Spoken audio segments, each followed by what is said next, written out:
Hey everybody, Harrison101 back at it once again with a brand new video for you, and welcome to the second episode of the Fantastic Four series. And I must admit, you guys did come up with some really good names, so thank you to everybody that sent a suggestion. I think it was Sneaky Ninja who was the first guy to go with F1's Fantastic Four.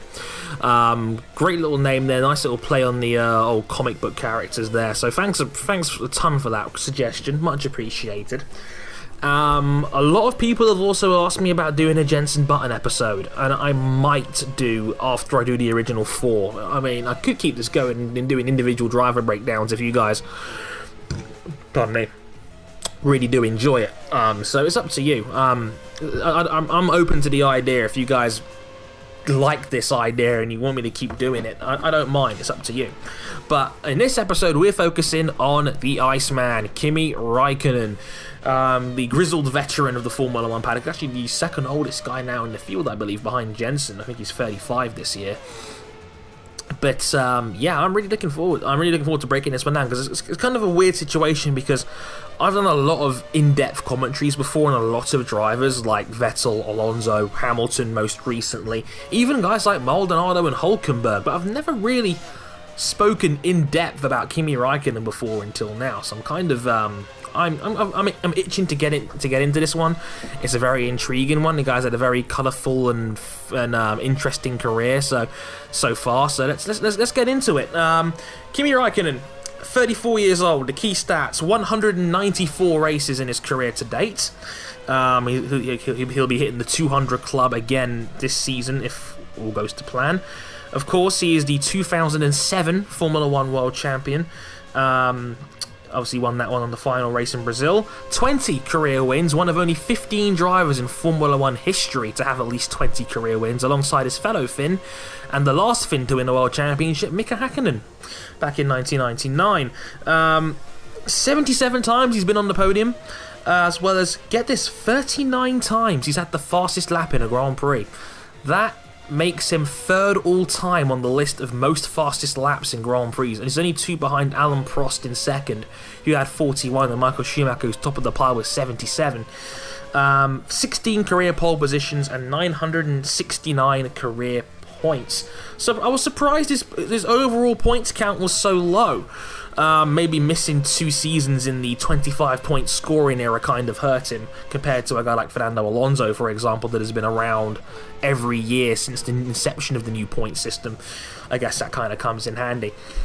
His first race was back in 2001, the 2001 Australian Grand Prix. His last win was Abu Dhabi 2012 there towards the end of that season. His very first win was the 2003 Malaysian Grand Prix.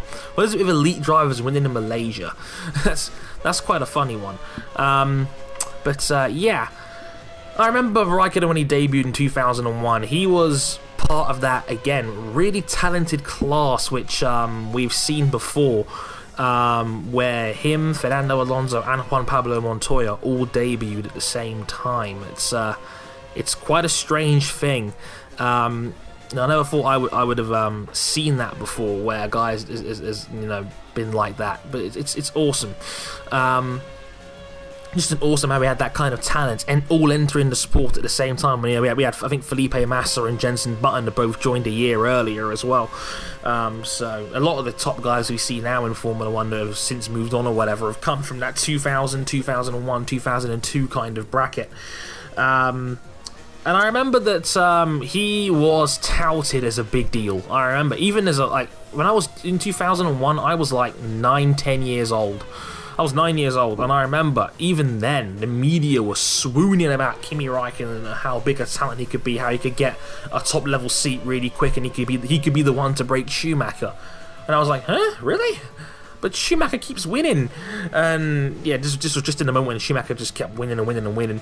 And yeah, he was. I remember he was touted, kind of like Brock Lesnar in the WWE, how they touted him as the next big thing.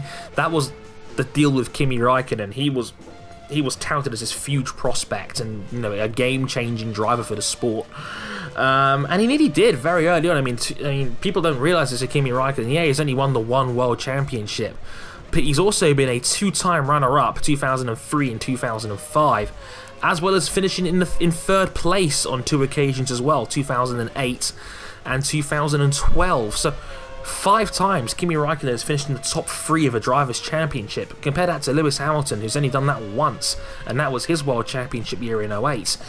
And I think Raikkonen was very unlucky in that 2003 season. I mean, the famous, I think the most famous incident was that Germany retirement, where I believe it was the suspension broke on his Mercedes after running really, really late on the tyres, and the whole thing just exploded in front of him.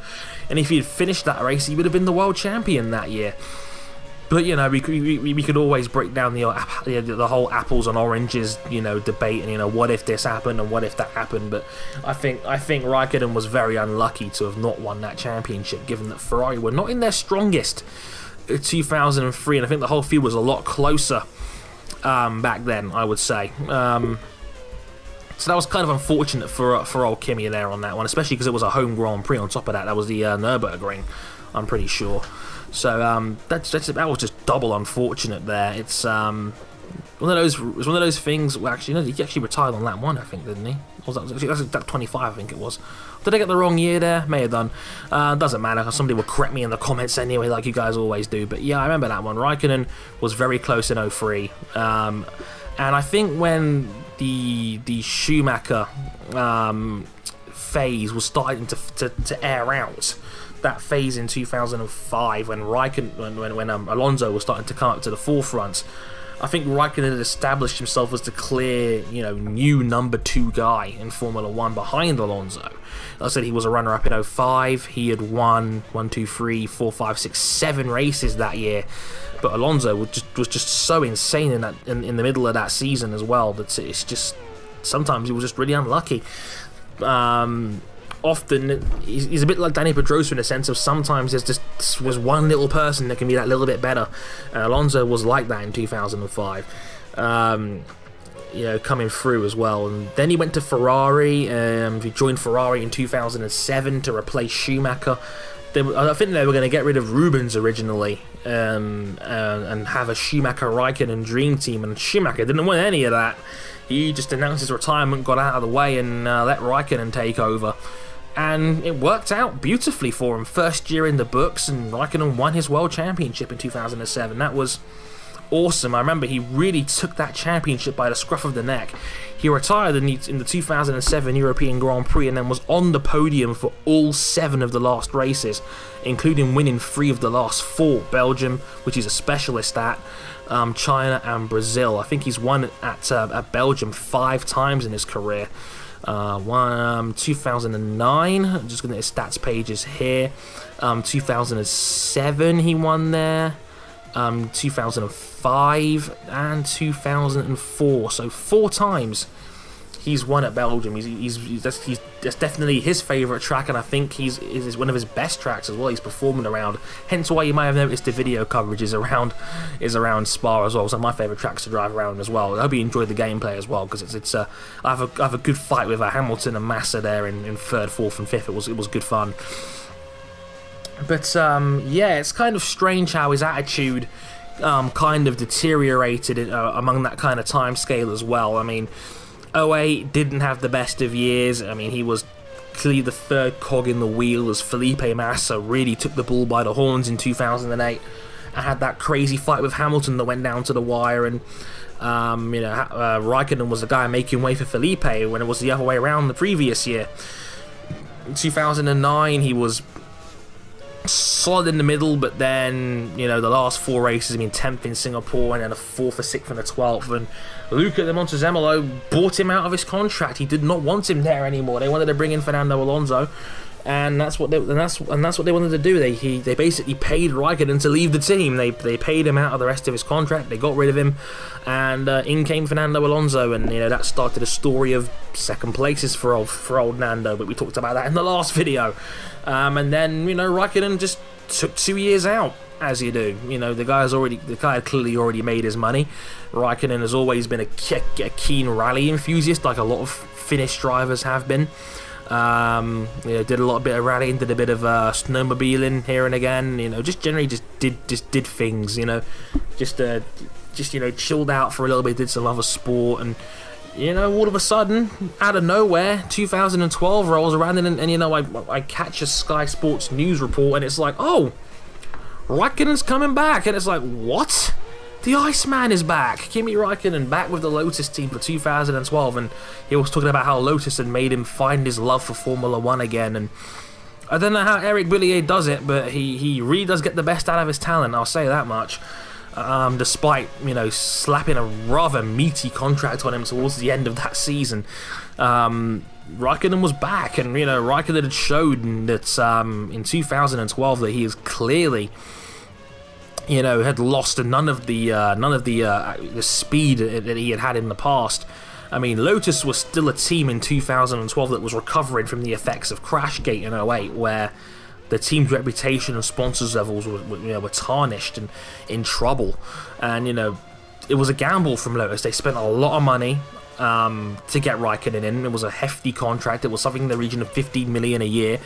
So they were hoping it was going to work out. And yeah, to be fair, it kind of did. Lotus didn't have the strongest car back then, but Raikkonen was incredibly consistent. He was in the points for every single race but one that season. The only race he didn't finish in the points was China, and that was due to a team tactical error to keep him out on tyres, which clearly weren't ready. As a result, you know, he finished all but one racing lap of that season. He was lapped in Brazil, the final race, so technically speaking, he didn't finish every single lap. He was one short of that, but he still finished. He was the only driver to finish every single race. He scored points in 19 of the 20 races and finished third in the Drivers' Championship with 207 points. A truly insane accomplishment given he had the fourth best car on the field. So on paper, he should be finishing around the 6th or 7th place mark. He was the best of the rest when Alonso and Vettel went to war that season. He beat Hamilton, he beat Button, he beat Felipe Massa, he beat Mark Webber, who was in the best car in the field. Raikkonen's consistency, I think, is one of his greatest strengths as a driver. He's able just to get the best out of what he's got in front of him, and he's able to be remarkably consistent and solid and not make any real mistakes. Similar story in 2013, really. It's kind of a shame his relationship with Lotus ended so badly, given that Lotus weren't paying him. It was revealed in Abu Dhabi that Raikkonen had not been paid the whole 2013 season, and Raikkonen was just waiting it out, and when Lotus couldn't financially guarantee his future, he jumped to Ferrari again for the 2014 season. I think apparently he was looking to go to Red Bull, but they couldn't sort out a financial package for him, so he went to Ferrari. It's a shame, because I think he was on track to finish 3rd or 4th in the championship again. He had 183 points going into Abu Dhabi, but then he retired the car in Abu Dhabi, which I still believe was a deliberate thing. I still think that a guy of Kimi's skill could have avoided an incident like that and just driven on as normal. So I've always thought that was a bit of a deliberate thing for Kimi, just to go home as quickly as possible. That's just my opinion. And, you know, had the back surgery. A lot of people were saying, oh, he smoked, you know, Grosjean smoked him in the second half of that season. Well, a lot of people also forget Raikkonen was carrying a back injury through Singapore. He was not at 100% during that stretch, and he put off that back surgery until Abu Dhabi, where he thought, screw it, they're not paying me, I'm not going to drive for him, and I'm just going to, you know, get that back surgery done and sit out the rest of the year and rest up for the Ferrari switch. And that's what happened, and that's why he eventually dropped to 5th in the title behind Hamilton and Webber. So, you know, what I love about Kimi Raikkonen is he's never been the fastest guy around one lap of a track, which is really strange considering he's only got 16 pole positions in compared to his 39 fastest laps, but his race pace has always been incredibly good. Very, very good, very consistent, doesn't make a lot of mistakes. He's not the fastest qualifier, but, you know, when there's race fuel in the car, he's excellent. He really is. He knows what he's doing. He can pass people well. He's fearless like that. I mean, some of the passes, like the Schumacher pass at Eau Rouge a couple of years ago, was out of this world. He must have, you know, gonads the size of grapefruits to be doing off that, pulling off those kind of manoeuvres. It's absolutely bonkers. So, you know, Raikkonen's always been fearless. He's always been a solid passer. He's always had great race pace. His qualifying's always been a little bit a little bit iffy, which is kind of a shame, especially considering he's joining a team in Ferrari, which has had a lack of ultimate pace in recent years. But his race pace has always made up for it, and that is why he's had 20 race wins in his career.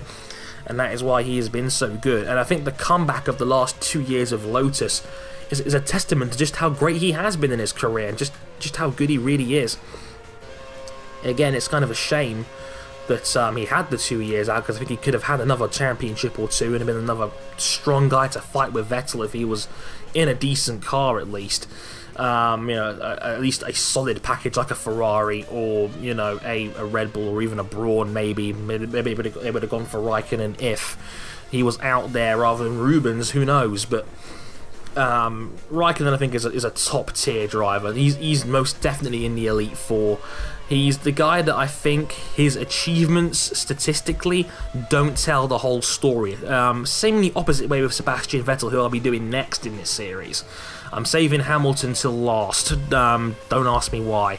I want to save the most controversial guy in the list for last, but I think that's a testament to how good Raikkonen has been. And the big question now is he able to give Alonso an equal fight in the same car? It's going to be one of the real great stories, I think, of the 2014 season upcoming, is, you know, the Dream Team. So I think it's only the 4th time ever in the history of the sport where 2 world champions have been in the same team. Not since Senna and Prost have we seen this happen. And it's a very exciting time for the Ferrari team to have 2 guys like that. Their clear aim is to go for the Constructors' Championship, which has eluded them for the last 5 years. And this gives them a really good chance of doing so if their car is solid. And, you know, Ferrari have always been known for their excellent reliability. So we'll have to wait and see how that one rolls out. But can Raikkonen beat Alonso straight up over the course of a season?